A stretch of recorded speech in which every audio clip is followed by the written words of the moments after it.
Sadie and Thomas and Chucky are hunting mice.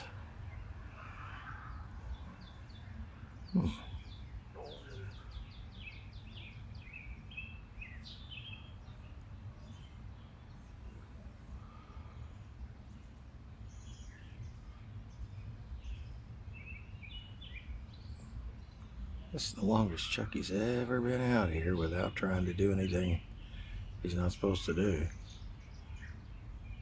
That mouse is actually coming towards him.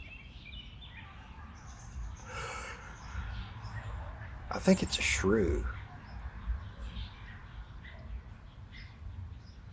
They're all over the yard.